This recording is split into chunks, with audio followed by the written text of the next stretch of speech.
C'est donc un webinaire sur les filiales, la gestion des filiales. On est très heureux de commencer la journée avec vous. Je vais donc vous laisser rentrer dans le vif du sujet, puisqu'on a quand même un webinaire très court, un format de 45 minutes. On va essayer de couvrir plusieurs sujets en lien avec la gestion des filiales. Et on va proposer aux participants de mettre les questions dans l'onglet questions de Snapchat, de Swapcard, pardon. Et je lirai les questions à la fin, pour pas trop, nous avons des problèmes techniques qui fait que c'est plus facile pour nous de lire les questions à la fin. Mais n'hésitez pas à mettre vos questions, on a un temps dédié pour ça. Je vais laisser, peut-être, Thomas Decroix de Solina, introduire l'entreprise, Solina, les enjeux, clairement, vos enjeux sur 2021 en termes, aujourd'hui, quel est votre chiffre d'affaires export, le nombre un petit peu de filiales que vous avez et le type de filiale, c'est la production, la commercialisation. On va rentrer directement dans le vif du sujet et puis on laisse Hassan Triki reprendre ses esprits puisqu'il vient tout juste de se connecter et il fera la même chose pour Secure-IC juste après. Voilà. Bonjour Capucine, bonjour Thomas et désolé pour le retard. Salut Hassan. Salut. Allez, on va Ouais, commencer bonjour à avec tous. Thomas. Donc enchanté. Bonjour à tous. Thomas Decroix, je suis en charge du développement du business et de la transformation pour le groupe Solina. En fait, Solina, c'est une société qui développe des solutions culinaires, nutritionnelles, fonctionnelles pour l'industrie agroalimentaire. L'industrie agro étant essentiellement liée au local.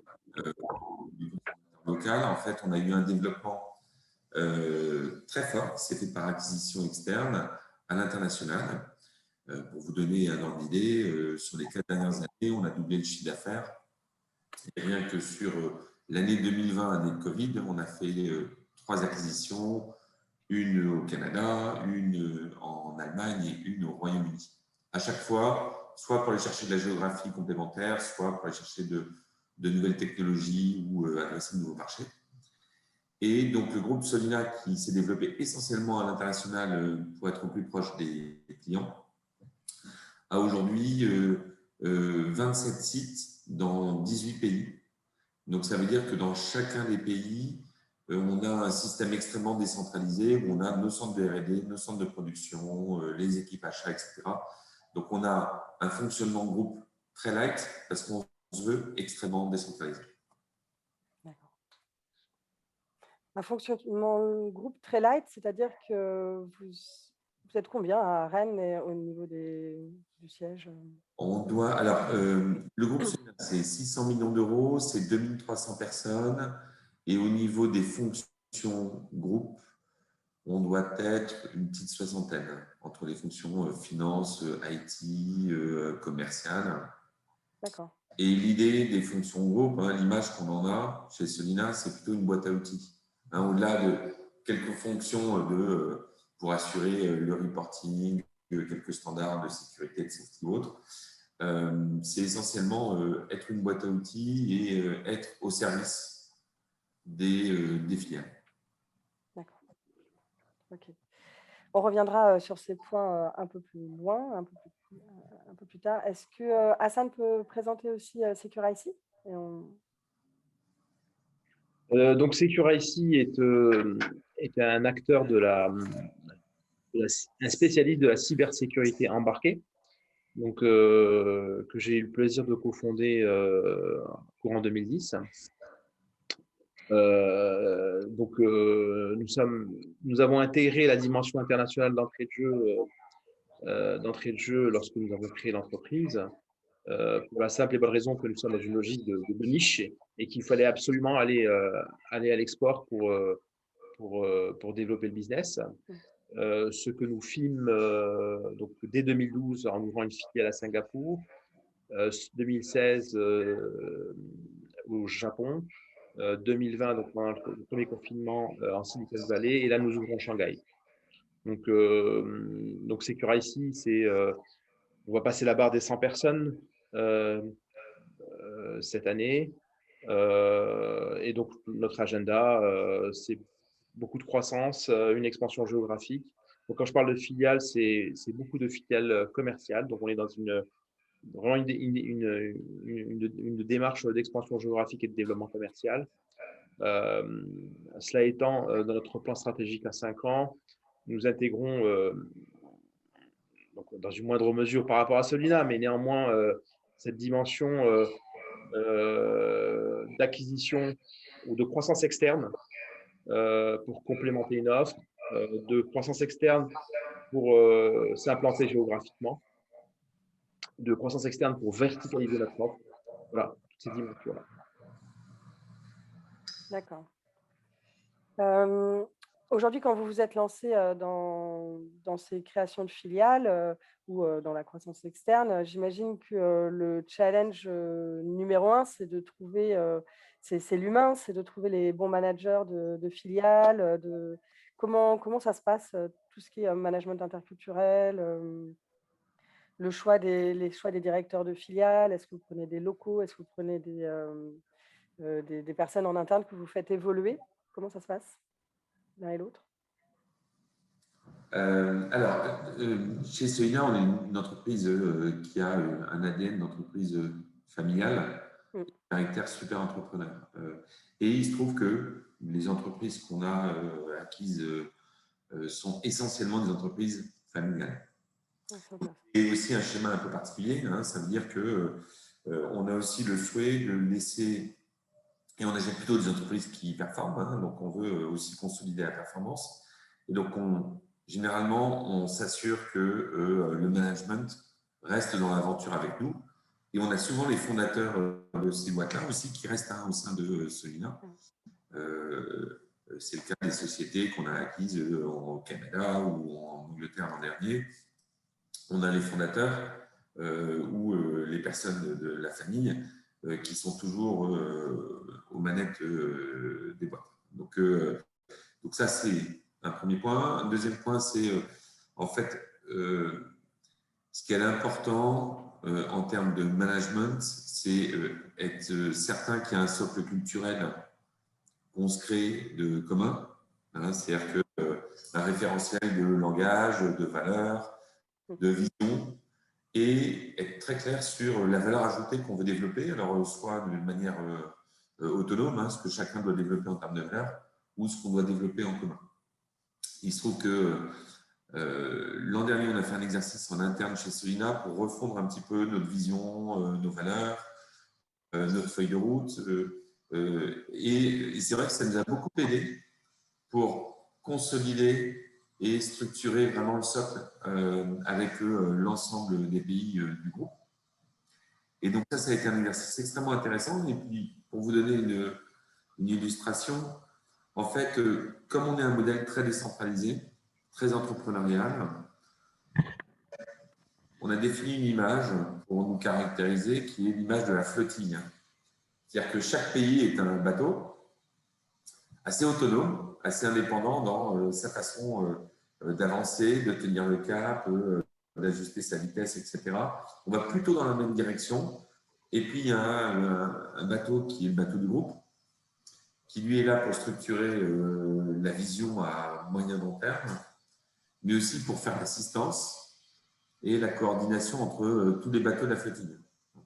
Donc voilà. Donc tout ça pour vous dire que je pense que ce socle culturel, vocabulaire commun, être sûr de quel est le rôle de chacun dans l'apport de valeur, une fois qu'on est clair là-dessus, j'ai envie de dire 80% du boulot est fait.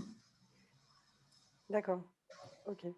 Donc vous, c'est spécifique à la croissance externe. Vous gardez les équipes déjà en place, qui ont déjà leur philosophie aussi en interne, parce que c'est comme si c'est des groupes, des entreprises familiales, il y a quand même déjà un fort ancrage, et vous apportez plutôt une philosophie supplémentaire, une couche supplémentaire pour… voilà. Okay. Alors forcément, dans le business et dans le business de l'agro, il y a forcément des synergies qui se créent sur du savoir-faire, de la R&D, sur des clients qui peuvent être internationaux. Donc on développe. Et puis il y a tout un enjeu entre guillemets d'intégration, mais je crois qu'on en parlera un peu plus tard. D'accord. Et la partie, synergie entre les bateaux, de la flottille, enfin, ça doit être compliqué de permettre les échanges entre ces filiales, non? Enfin, je sais vous avez mis Alors, des outils en place pour ça? alors c'est pas évident, effectivement. Ce qu'on souhaite, c'est que chacun soit bien concentré sur son cap, hein, sa vitesse, Ah etc. oui. Donc, on ne veut pas trop les perturber hein, non plus par rapport à leur objectif, leur performance. Maintenant, il y a des évidences hein, quand on veut optimiser. Quand on a un groupe comme Solina et on source 30 000 ingrédients dans le monde, ben, sourcer les meilleurs ingrédients ensemble, ça fait du sens. Quand on a des équipes de R&D qui développent des solutions, je sais pas, des sauces, des marinades, des coatings ou autres avec des technologies spécifiques, le fait que ces gens de R&D puissent communiquer, c'est important. Donc, heureusement, le digital nous a beaucoup aidé à créer des plateformes de connaissances, de best practices, et puis après, à nous de structurer un tout petit peu pour, lorsque ça fait du sens, de pouvoir être dans un partage et dans un déploiement d'une technique, une technologie, un ingrédient. Voilà. OK, je comprends. Hassan, peut-être, ton point sur, ton avis sur le sujet du management qui doit être très différent de ton côté puisque c'est, hem, là vous avez créé les filiales, de toutes pièces quoi donc le management, le choix des directeurs de filiales, les enjeux de management interculturel, ça te parle?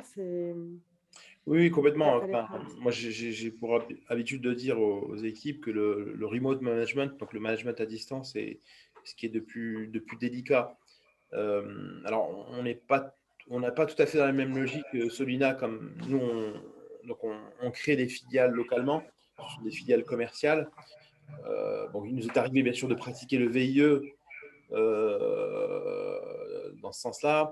La dimension culturelle, on la résout soit en envoyant quelqu'un du siège, entre guillemets. Donc, il y va avec nos pratiques culturelles. Cela étant, on reste une entreprise, c'est un mot pompeux, mais globale quand même. On a plus de 15 nationalités déjà. Donc, on a déjà intégré la langue dans l'usage chez nous, c'est l'anglais, bien que nous soyons à fort ancrage breton.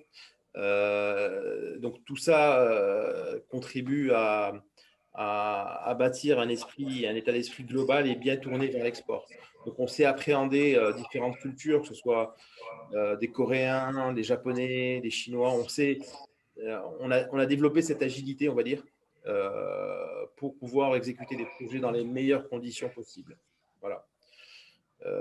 Encore une fois, on est dans une étape d'expansion commerciale, d'expansion géographique et commerciale. Euh, et on n'est pas encore dans une démarche d'expansion par croissance externe. D'accord et alors on a un léger écho, Hassan, quand tu parles. Je pense que c'est peut-être, ouais, ton retour de voix, enfin ou le son qui est peut-être fort, de ton côté. En tout cas, donc toi, c'est quand même, par exemple, si on prend l'exemple des directeurs de filiales, c'est des locaux ou c'est des personnes qui ont évolué au travers de Securicy au siège ou peut-être des anciens VIE, je ne sais pas comment ça fonctionne, Non, non, mais effectivement, non, si on prend l'exemple de Singapour, c'est le premier veillé de l'entreprise.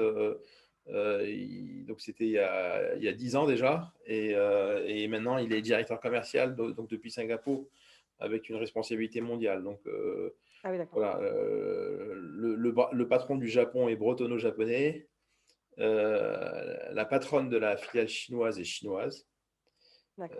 Voilà, donc on s'adapte aux différentes situations. Et quand tu dis il y a quelqu'un du siège qui va, sur place, c'est combien de temps pour acculturer un Chinois, à Securicy, ça se passe comment? C'est c'est une histoire d'opportunité. Non, mais la question est excellente. En fait, il se trouve que la chinoise a fait ses études en France et parle français. Donc voilà. Mais et qu'elle est très compétente. Et donc, on lui a confié la direction de la filiale chinoise. Voilà, c'est un ensemble d'opportunités. Maintenant, à Security, nous avons des employés singapouriens, des employés japonais. Mm. Peut-être que l'un ou l'une d'entre eux sera le futur patron de filiale. Enfin, on avance, on avance dans un esprit global, c'est ça qui est Mm. important. Donc, une internationalisation aussi de l'intérieur, quoi, que tout le monde Voilà, est exactement. tourné Donc, vers. on ne se pose pas de questions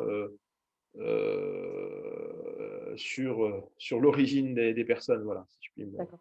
Et tu disais que l'anglais était la langue d'usage chez Secure-IC. Même au siège, à Rennes, vous parlez en anglais entre vous, enfin, pour tous les meetings business? Pour toutes les communications officielles,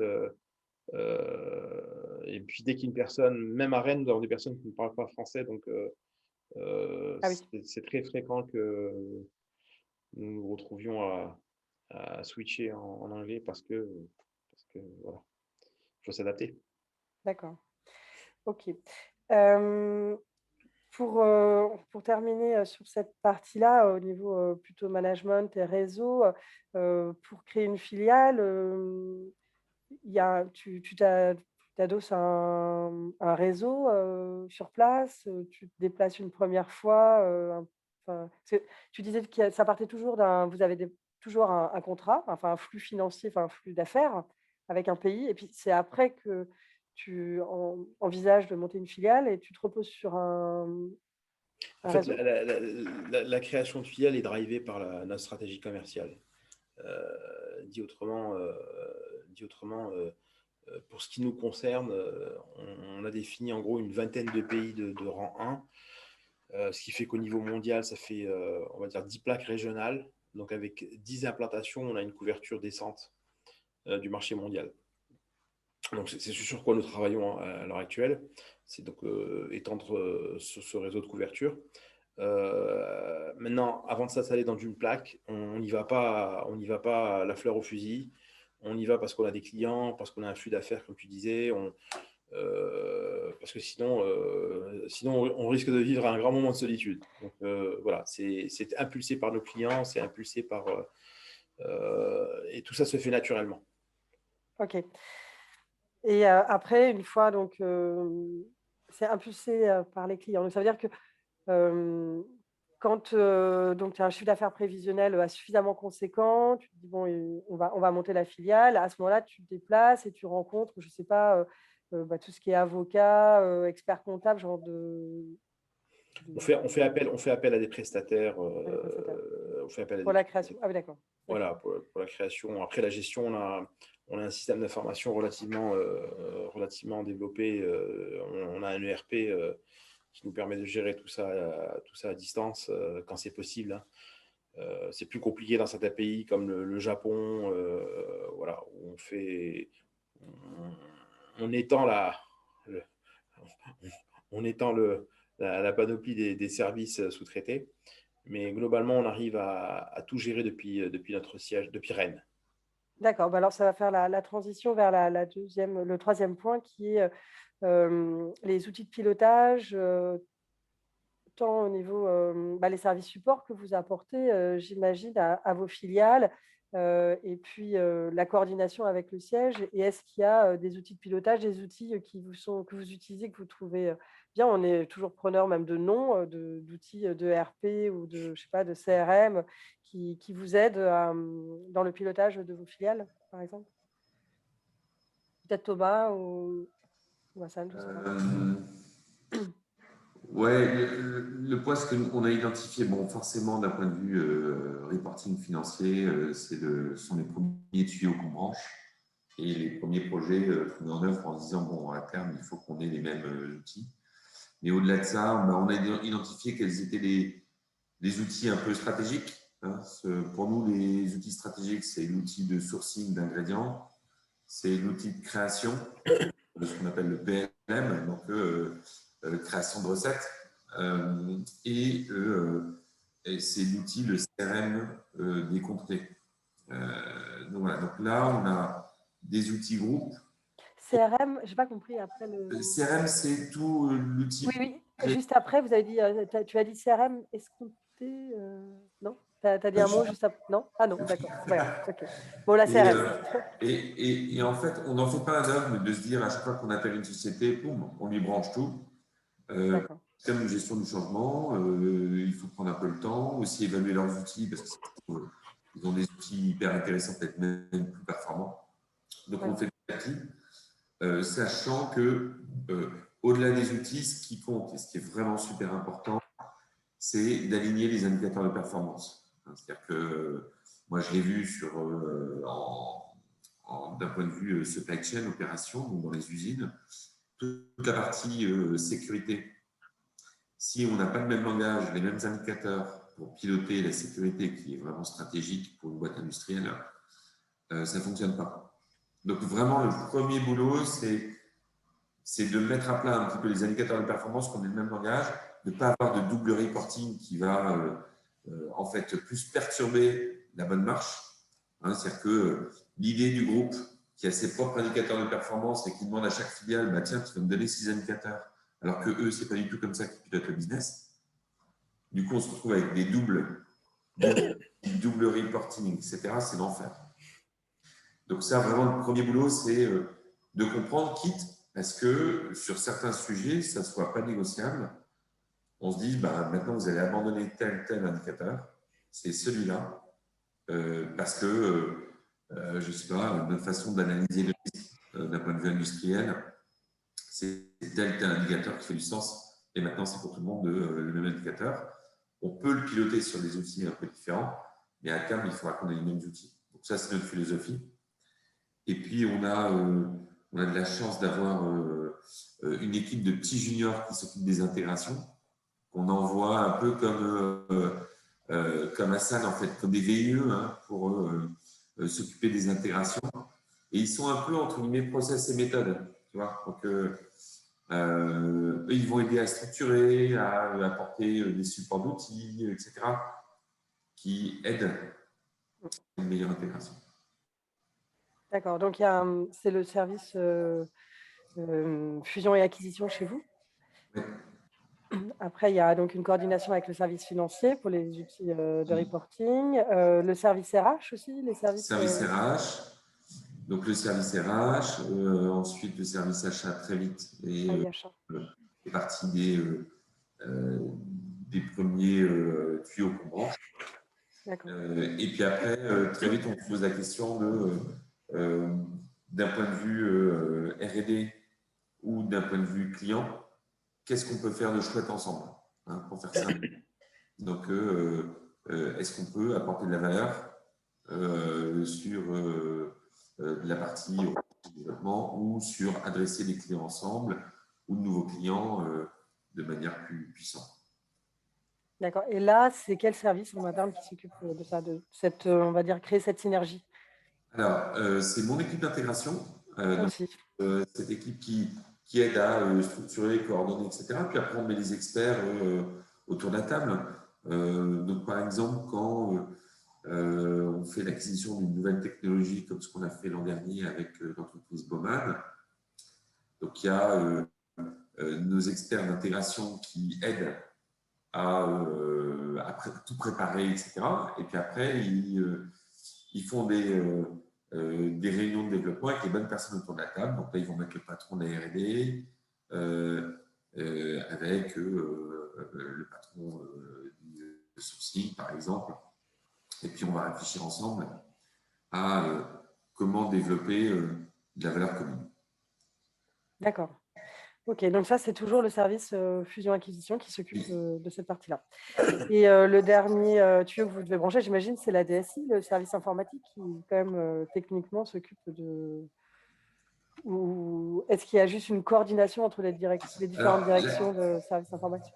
Alors, tu as raison. La DSI, en termes de communication, c'est aussi un des tout premiers services. C'est-à-dire que en termes de plateforme d'échange, mail, réseaux sociaux internes, et puis aussi sécurité, c'est vrai que c'est un truc qu'on évalue au départ et qu'on branche très vite. Mais après, sur toute la gestion de projet pour aller développer d'autres branchements sur d'autres outils, bah là, ils font une espèce de feuille de route qu'on priorise. mais on prend le temps pour le faire. Hein. C'est pas, on ne fait pas ça au pas de course en 8 mois ou en désordre. Parce que c'est aussi la gestion du changement fort, où on ne fait pas ça de manière brutale sur les 6 mois. D'accord. Et donc, la gestion de ce changement, c'est géré aussi par la fusion et acquisition, le service fusion et acquisition. Oui, avec l'aide des RH, hein, parce que souvent, les RH, à la fois en outils de formation, de coaching, peuvent pas mal aider. Ils ont une sensibilité qui est intéressante d'intégrer dans les intégrations. Donc, c'est cette équipe de fusion-acquisition, d'intégration, cette outil, on va dire, cette toute box, et l'équipe RH. D'accord. OK. Ils sont combien au service fusion et acquisition chez vous? Il y a 4 personnes. Une personne qui est plus qui manage cette équipe, qui est plus dans la stratégie, le sourcing de nouvelles géographies, de nouvelles technologies, mais aussi de nouveaux partenaires qui pourraient intégrer le groupe Solina, et qui s'occupe aussi de toute la phase amont d'acquisition, ce qu'on appelle la due diligence. Et donc, ça c'est Baptiste Fardeau qui fait ça avec Éric Terré, le fondateur de Solina. Et ensuite, Baptiste a dans son équipe 3 personnes qui sont des juniors, vraiment type veilleux, mais qu'on fait grandir au sein de l'entreprise, et qui sont les chevilles ouvrières de ces intégrations, tout ce qui est process, méthode, structuré, faire le lien. D'accord. Et un junior, il s'occupe d'une seule intégration à la fois, ou est-ce qu'il peut y avoir plusieurs intégrations à la fois? Plutôt une seule, hein, parce que ça prend pas mal de temps. Oui, d'accord. Il est en charge. Souvent aussi, on aime bien leur donner des sujets transversaux. C'est-à-dire que par exemple, il peut y avoir une personne qui s'occupe d'une intégration d'une boîte en Allemagne. En revanche, on va lui donner des sujets transversaux sur la nutrition au niveau des groupes pour qu'ils puissent s'aérer un petit peu parce que c'est quand même très prenant. Très intense. Et par exemple, sur une acquisition en Allemagne, vous l'envoyez en général plusieurs mois, j'imagine, sur place. Oui, oui. Oui, c'est de l'immersion. Ok. D'accord. Mais c'est Hassan? top, hein. C'est top. Oui. Enfin, Je pense que c'est un super métier. je pense qu'avec quelques années en moins, ce sont des jobs dont je rêverais. Oui, ça donne envie, en effet. Je te rejoins, Thomas. Ouais, c'est pas mal. Et Hassan, alors, chez Secure-IC, la Alors, partie… encore une fois, nous, on est dans une problématique où on crée des choses from scratch. Et alors, on est doté d'outils type ERP. Donc, en l'occurrence, nous, c'est Sage X3. Donc c'est plutôt un gros ERP au départ, mais on a su en trouver les bénéfices avec la croissance et notamment la création de structures. Donc, tout est géré de manière centralisée de ce point de vue-là, y compris la facturation en local, quoi. Donc, ça, c'est plutôt sympathique. Donc, pareil, l'IT est centralisé. Alors, là où on a un outil qui est, on va dire, qui intègre des dimensions filiales aussi, c'est l'aspect CRM. On est parti sur HubSpot. Et donc, qui est géré à la fois par les gens des équipes commerciales et marketing. Et donc, on arrive à faire des campagnes locales. Là, je parle de lead generation, etc. On a un fort écho, Hassan. Je ne sais pas d'où ça vient, en fait. C'est bizarre, l'autre jour, on n'avait pas… Et là, c'est bon? Oui. D'accord, désolé. Non. Et donc, on est parti sur HubSpot qui nous permet à la fois de gérer à la fois l'aspect SEO, lead generation, jusqu'à l'aspect opportunité commerciale et suivi commercial de l'opportunité, quoi. Incrémentation directement dans la CRM, alors, c'est ça? Et ça, on réussit à le faire de manière transculturelle. et ça fonctionne plutôt bien. Ça fonctionne plutôt bien. Voilà, donc on arrive au travers du SI et des outils ERP et CRM on va dire à cimenter l'entreprise. D'accord. Mais alors, ça veut dire que, par exemple, HubSpot, le contenu, on va dire, qualitatif que vous mettez sur, vos sites web est géré au siège par le service marketing et commercial? Enfin, ou alors, les filiales sont autonomes pour, intégrer du contenu, par exemple, sur leur site web pour, créer de l'attractivité et qu'il y ait des leads, via HubSpot qui se mettent en place? C'est une synergie? Si je prends un exemple concret, le site web, on a un site web en japonais, un site web en chinois. Mmh. Tout ça, c'est aussi incroyable que cela puisse paraître. Tout ça, c'est géré depuis Rennes. Mais néanmoins, les personnes des filiales, ils mettent leur petite touche. Voilà. Donc, on va faire appel à un prestataire local au Japon ou en Chine, par exemple, mais aussi à un prestataire potentiellement ici. Mais tout ça, c'est fait en lien avec les clients internes qui sont basés dans les filiales. Mais la personne qui coordonne tout cela est basée à Rennes. Voilà. C'est bien. Comme ça, les personnes qui sont vraiment dans les filiales ont des bons outils pour aller prospecter, Ouais, travailler avec leurs clients. tout à fait, tout à fait. On Un fait bon des fois backup. on fait des événements propres à un marché ou à un pays. On fait donc avec tout l'aspect génération de leads associés. Voilà. Et tout ça, c'est coordonné depuis Rennes parce que la personne en charge est à Rennes. Mais encore une fois, son patron est basé à Singapour. Donc tout ça, on importe peu finalement, quelque part. Oui, d'accord, parce que donc votre directeur commercial groupe est basé, à Singapour, c'est Tout ça? à fait. Tout à Et fait. d et donc après, il y a des commerciaux basés aussi, soit en France, soit, dans les filiales? Voilà, Ou soit au Japon, soit au plus proche des marchés, quoi. au plus proche des marchés? Ça fait. D'accord.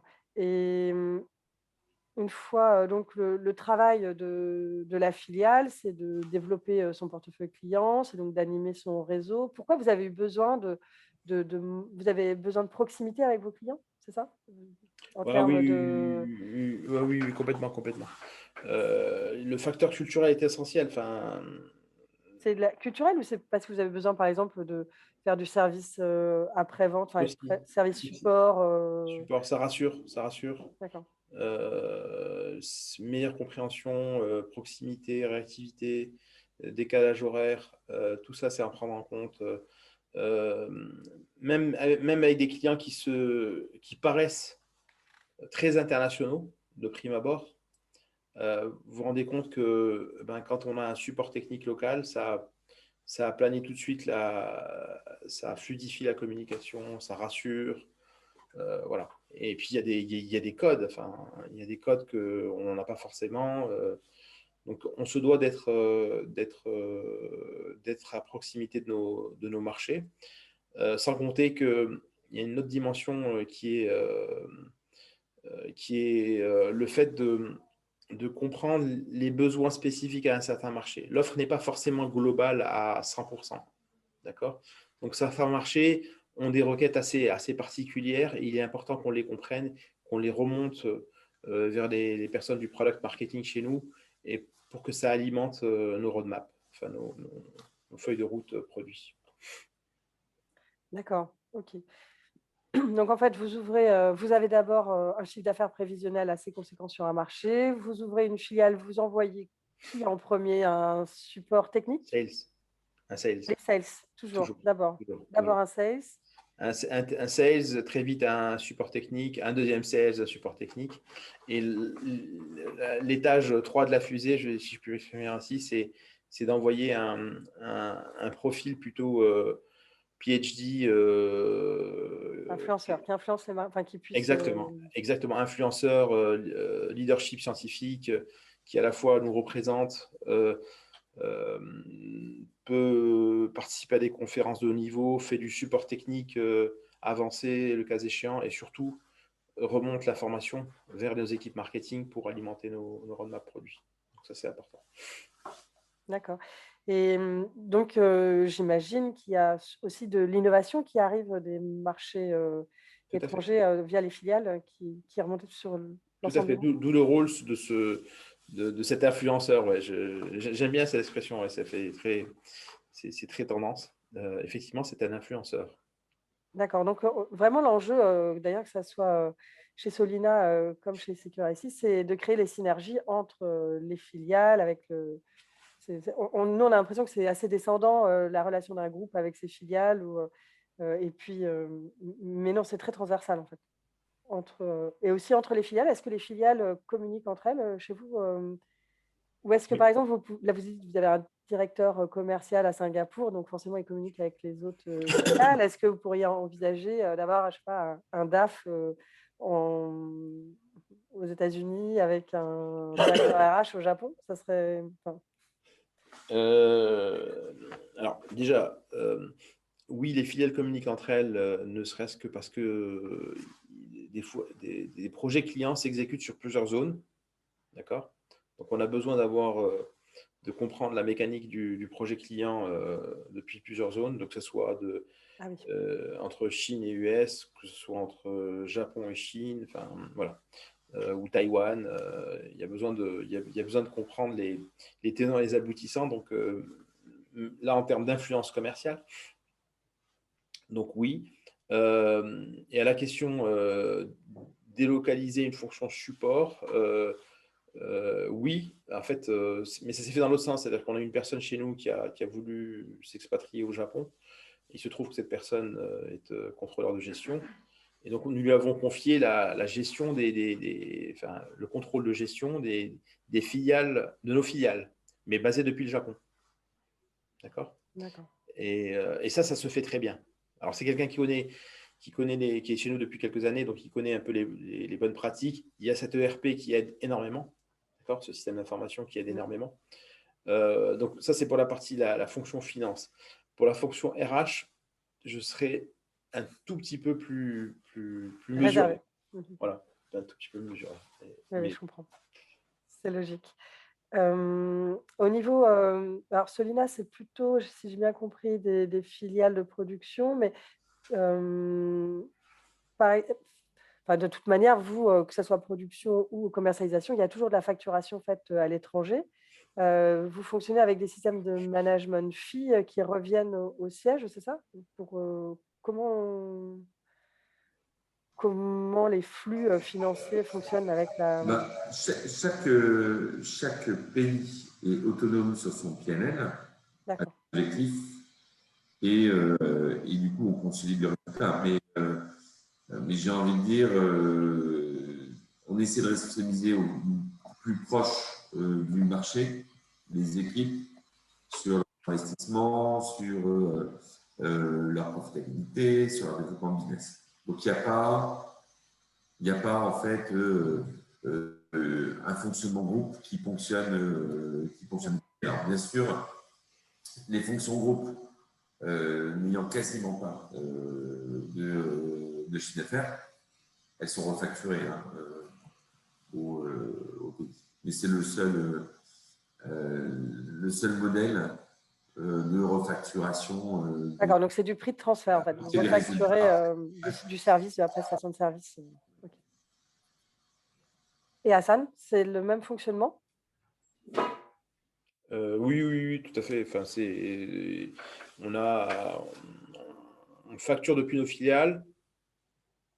En fait, c'est souvent drivé par le choix du client. Il y a des clients qui souhaitent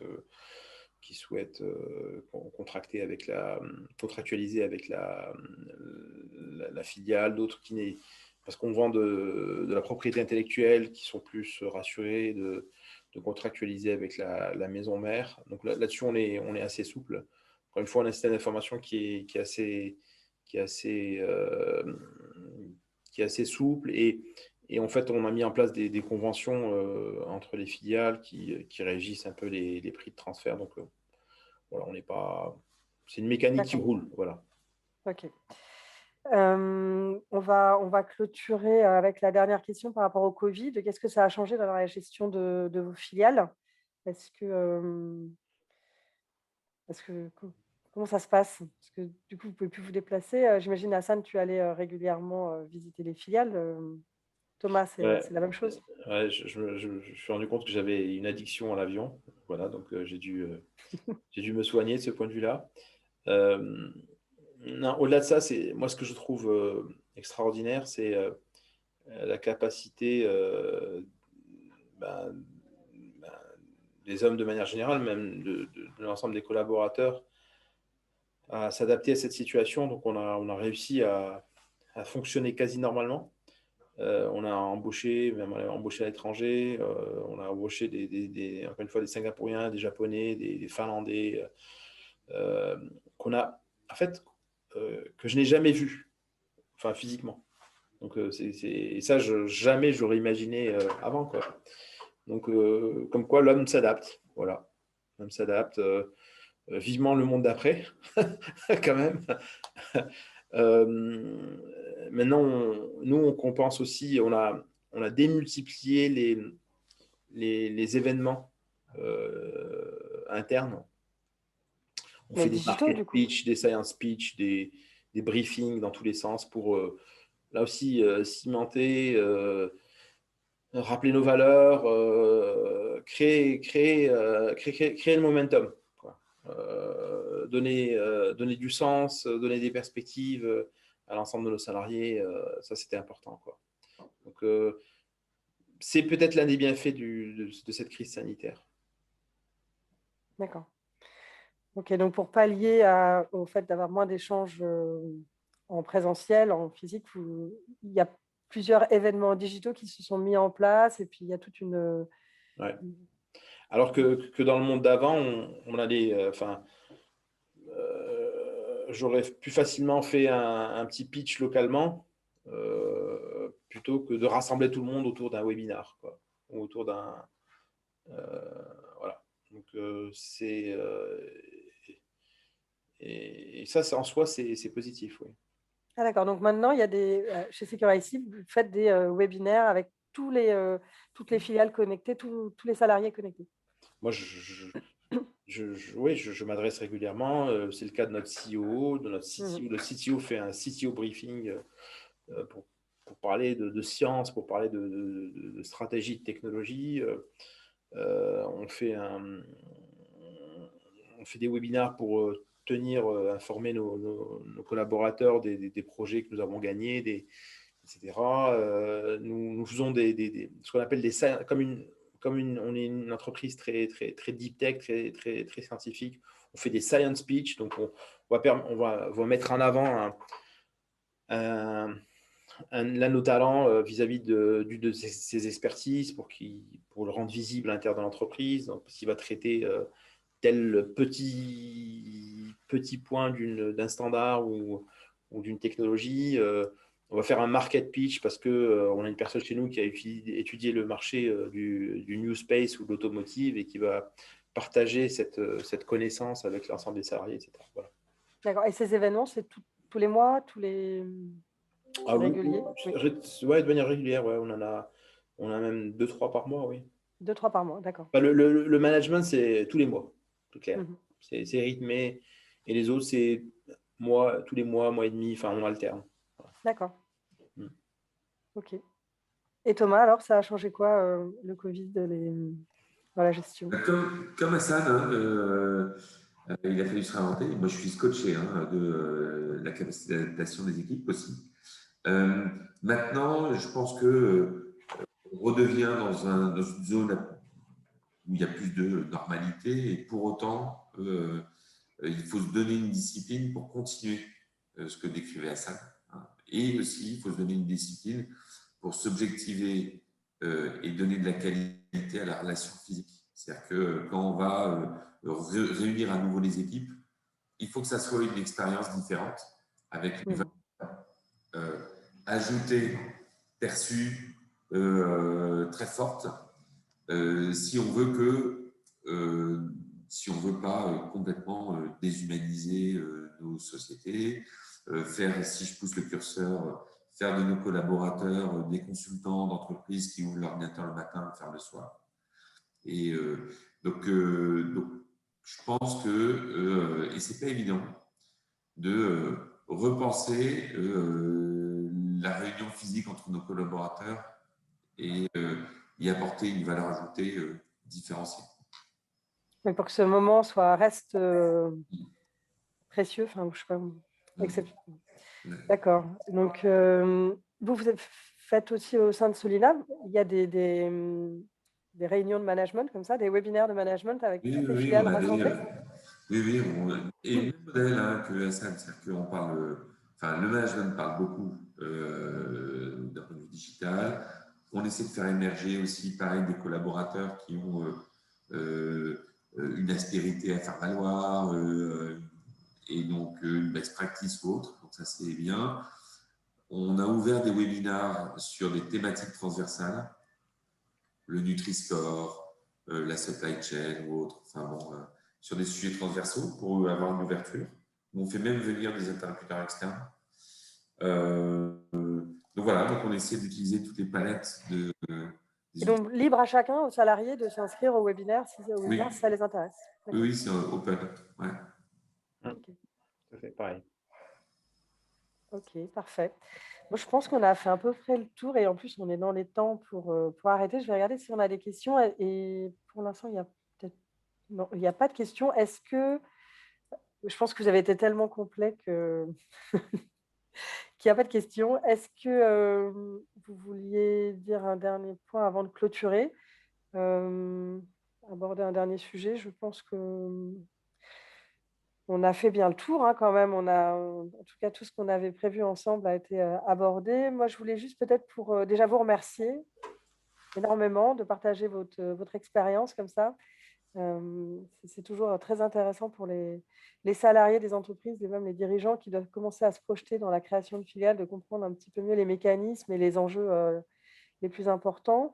Je vais faire ma pub parce que je refais un webinaire le 21 septembre. C'est sur la garantie des projets internationaux avec BPI, parce qu'ils vont ouvrir la garantie des projets internationaux à tous les pays d'Europe, ce qui n'était pas le cas jusqu'à présent. Donc, moi, en tout cas, je vais refaire mon prochain webinaire, ce sera le 21 septembre. On l'a pratiqué, on l'a pratiqué. Ah oui, la garantie des projets internationaux. Oui, sûr. Et oui, il y a l'assurance prospection, mais après, pour la création de filiales, pour assurer les apports, c'est intéressant. Voilà, il me reste à vous remercier. On est pile dans les temps. Passez une bonne journée et puis à très bientôt. Alors, à tous les deux. Alors, merci, bonne journée. Merci, Capucine. Bonne journée. Au revoir, Thomas. Salut. Salut, Hassan. Au revoir, Capucine.